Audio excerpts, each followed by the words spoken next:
Olá, pessoal! Hoje eu tô aqui com o Dr. Rodrigo Silveira, que é médico psiquiatra e que veio explicar pra gente o que é autismo. Doutor, 1 para cada 36 é a última estatística que saiu, né? O que engloba, o que faz uma pessoa ser diagnosticada com autismo?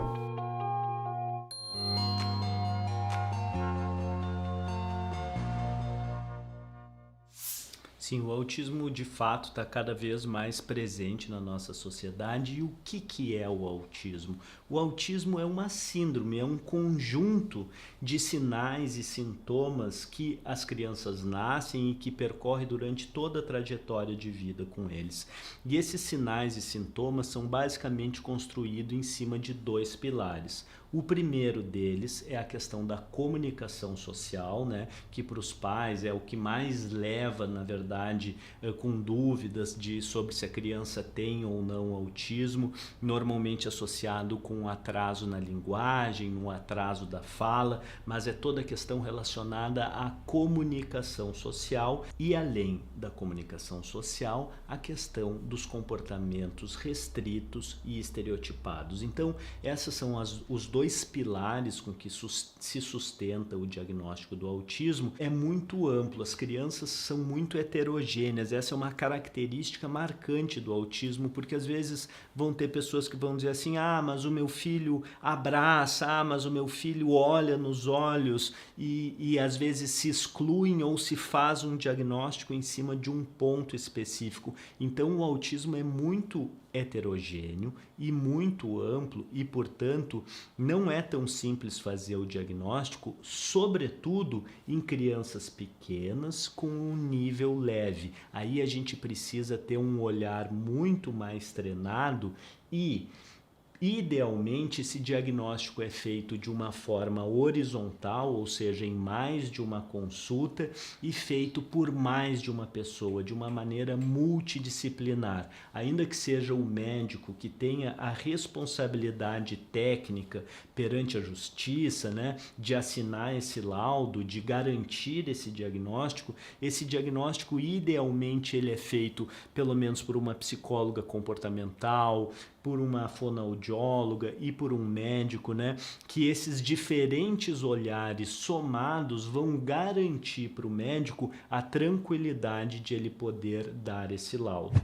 Mas a questão mais importante desse vídeo, eu já quero deixar claro aqui de saída que se existe uma dúvida se essa criança tem ou não autismo ou algum atraso de desenvolvimento, o mais importante é levar essa criança logo para as terapias, é fazer com que ela tenha um acesso muito rápido à terapia comportamental, né? Ao ABA com estratégias naturalistas, que é o que a ciência nos garante que vai ser o que vai nos possibilitar uma maior modificação nas estruturas desse cérebro dessa criança, na maneira com que as diferentes regiões do cérebro conversam entre si e com isso reduzir os sintomas que causam muito transtorno, que causam dificuldades na vida dessa criança. Então, se existe dúvida, leve essa criança para terapia, porque se ela não for diagnosticada depois, não tiver essa definição do diagnóstico, de qualquer jeito isso vai ter contribuído muito com o desenvolvimento dessa criança. E se essa criança tiver autismo, isso vai ter sido a coisa mais importante que pode ter sido feita para mudar a história desse transtorno, a maneira com que vai se desenrolar isso ao longo da vida dessa criança. Porque a gente sabe que principalmente os primeiros 3 anos de vida, mas durante todos os 6 anos iniciais da vida dessa criança, é onde ela mais absorve o meio ambiente, é onde mais os tratamentos têm efeito devido a essa questão da neuroplasticidade, ou seja, essa capacidade desses circuitos neuronais se modificarem conforme a relação com o meio ambiente. Então, quando a gente fala em diagnóstico, o que me deixa muito angustiado às vezes, Maíra, é as pessoas ficarem presas a detalhes, presas a questões de manuais diagnósticos e ficar empurrando com a barriga a questão que é mais importante, que é levar essa criança para o atendimento comportamental. Dito isso, a gente pode explorar um pouco melhor o entendimento, né? Hoje a gente tem aí o DSM-5, tem a CID-11, que basicamente descrevem esses sinais e sintomas da mesma forma, né? E que nos ajudam muito a gente usar ferramentas de rastreio, aqueles questionários que podem ser feitos por um profissional qualificado, ou até uma avaliação neuropsicológica, que vão ajudar muito no diagnóstico de dar clareza das sutilezas, que vão ajudar muito, principalmente nos casos leves, né? A gente sabe que o transtorno do espectro do autismo é dividido em 3 níveis de gravidade, né? O nível 3, que precisa de muito suporte, que são as crianças mais graves, que acabam não conseguindo desenvolver fala e que muitas vezes estão associados, inclusive, com deficiência intelectual, é muito fácil de fazer diagnóstico, porque essas crianças já nascem desde bebezinhos muito diferentes. Ao contrário do nível 1, né, que são crianças que inclusive muitas vezes falam, que aprendem a falar mais de um idioma com muita facilidade, mas já lá desde cedo, desde bebezinho, a gente já vê o que estrutura essa síndrome, que é a dificuldade na comunicação social, a dificuldade de fazer esse bate-bola olho no olho, e também esses comportamentos restritos, estereotipados. Os mais conhecidos são essa questão de alinhar os brinquedos, de questões muito relacionadas a simetrias, a questões de andar nas pontas dos pés ou mesmo estereotipias. Mas é importante dizer o quê? Que às vezes a pessoa diz assim, não, meu filho não tem estereotipia, então ele não é autista.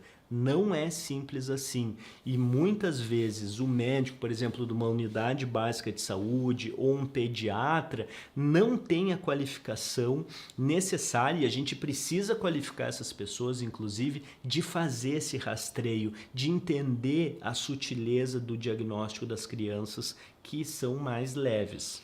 Porque quando eles são pequenos e os sintomas precisam aparecer antes dos 3 anos de idade, apesar desse diagnóstico ser feito mais tardiamente, principalmente no Brasil, lá perto dos 5 anos de idade, para ser autismo tem que ter começado esses sintomas cedo, né? Com certeza as pessoas estão com muitas perguntas e dúvidas e podem ir colocando aqui nos comentários que nós vamos fazer mais vídeos, se preciso for, para complementar tudo que vocês querem saber. Aproveita que você vai nos comentários e já dá um joinha, porque esse vídeo é muito importante. Manda para pessoas que vão se beneficiar dele. Porque, sabe, Rodrigo, é difícil a gente ouvir assim dos médicos isso. Ter esse embasamento, ter essa força que traz um médico altamente qualificado para falar sobre isso, porque o que a gente vê na maioria das vezes, e a gente recebe relatos todos os dias, é de famílias angustiadas, porque as mães percebem, as mães sentem que tem alguma coisa no desenvolvimento dessa criança e que muitas vezes elas não são ouvidas. Muitas vezes se coloca assim, é corujice de mãe, é mãe neurótica, vai trabalhar, vai fazer alguma coisa. E aí depois fica fácil de ver o atraso, porque o atraso vai se acumulando conforme esses prejuízos, essas diferenças vão trazendo barreiras de aprendizagem, né? Isso é muito importante, né? E mesmo essa questão dos os sintomas aparecerem antes dos 3 anos, na própria descrição do manual diagnóstico lá do DSM, né? Aquela descrição, ela é feita para ser aplicada numa criança de mais ou menos 3 anos de idade. Então, muitas vezes, tu vai usar aqueles critérios para um adolescente, para uma criança maior, ele precisa ser levado em consideração a história pregressa daquela criança e como é que ela se comportava ao redor desses 3 anos de idade. Nesse mundo acelerado que a gente vive e as pessoas pressionadas às vezes por muitas demandas, As consultas médicas, é importante ser dito que não podem ser rápidas. Não tem como em 5 minutos, em 15 minutos, tu fazer ou não um diagnóstico de autismo. É preciso com que se escute muito esses cuidadores, é preciso com que se observe essa criança e nos diferentes contextos, em que dê tempo para ela mostrar as potencialidades e as deficiências dela. E isso a gente não consegue fazer num estalar de dedos. Então a gente precisa tanto qualificar os médicos, qualificar as pessoas que estão lá na ponta de aplicar esses rastreios, de entender as sutilezas relacionadas ao diagnóstico, quanto melhorar a qualidade das consultas em si, que as pessoas possam ter tempo de ser avaliadas, né? Porque no autismo ou em qualquer outra condição relacionada com o neurodesenvolvimento, o tempo importa muito.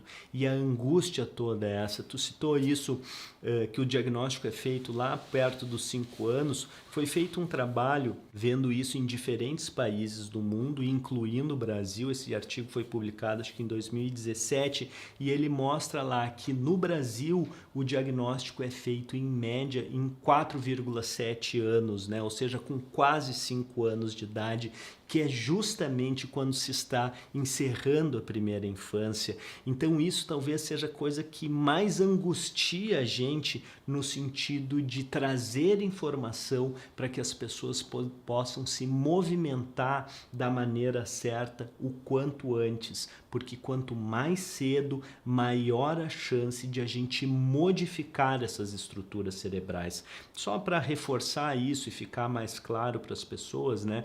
Então, o autismo é uma condição que está relacionada aos genes, né? A uma série de genes. Existem mais de 400 genes que estão implicados, né, na questão do transtorno do espectro autista. E uma pessoa, quando nasce autista, ela herdou partes desses genes da família do pai, partes desses genes da família da mãe, e a mistura desses genes que faz com que ecloda esse diagnóstico, com que esse cérebro organize essas estruturas, esses circuitos cerebrais, a forma com que essas diferentes regiões conversem entre si, venham feitas de uma forma atípica. E essa maneira atípica com que está conectado o cérebro é responsável, então, por esses sintomas de dificuldade de comunicação social, de interesses restritos e estereotipados, das questões sensoriais que a gente está vendo, inclusive, que são os primeiros sintomas que a gente pode ver numa criança. Então, tudo isso está relacionado para a gente entender o que é o autismo. Mas se tem uma mensagem importante de a gente passar aqui, Maíra, é que se as pessoas estão em dúvida, que elas procurem logo uma intervenção comportamental, que elas consigam ter orientação. A primeira coisa importante num tratamento é com que esses pais tenham aí um coaching parental, com que esses pais saibam o que fazer com a análise do comportamento aplicada, preferencialmente de uma forma naturalista, mas com que eles saibam o que fazer no dia a dia com os comportamentos de birra, com as questões de agressividade, com conseguir enriquecer o ambiente e a maneira com que se faz o bate-bola com essa criança, né? Esse olho no olho da criança, para a gente conseguir desde muito novinho, em todos os momentos da vida dessa criança, a gente conseguir modificar a forma com que esse cérebro se estruturou de uma forma típica, buscar os olhos dessa criança, se posicionar na mesma altura dela, conseguir fazer tudo isso que a Maíra ensina a gente há tanto tempo aí, né? E a nossa mestra nesse sentido. Então, se as pessoas têm dúvida a respeito do diagnóstico, se instrumentalizem, aprendam a questão da terapia comportamental feita de forma naturalista, como até a Maíra sempre fala, né, que isso não serve só para crianças autistas, isso serve para todas as crianças com ou sem atrasos no desenvolvimento. Perfeito! Perfeito, muito obrigada por todas essas informações. Com certeza tem pessoas que precisam de mais ajuda e que podem te encontrar lá no Instagram, né? Lá o Rodrigo abre caixinhas de perguntas nos stories, coloca posts sempre muito atualizados. Que o seu Instagram é @drrodrigosilveira, certo? Isso aí. Podem te encontrar lá e também falar com você no direct, certo? Com certeza, a gente sempre está lá tentando justamente oferecer para essas pessoas instrumentos, ferramentas para a gente transformar para melhor a vida dessas crianças com autismo e das suas famílias. Que bom, muito obrigada, eu te agradeço em nome de toda a comunidade, porque a gente precisa muito disso, porque esse tipo de conduta é diferente nesse mundo que é tão comum. Obrigada mesmo, Rodrigo. Até o próximo vídeo, pessoal. Até. Tchau, tchau. Tchau.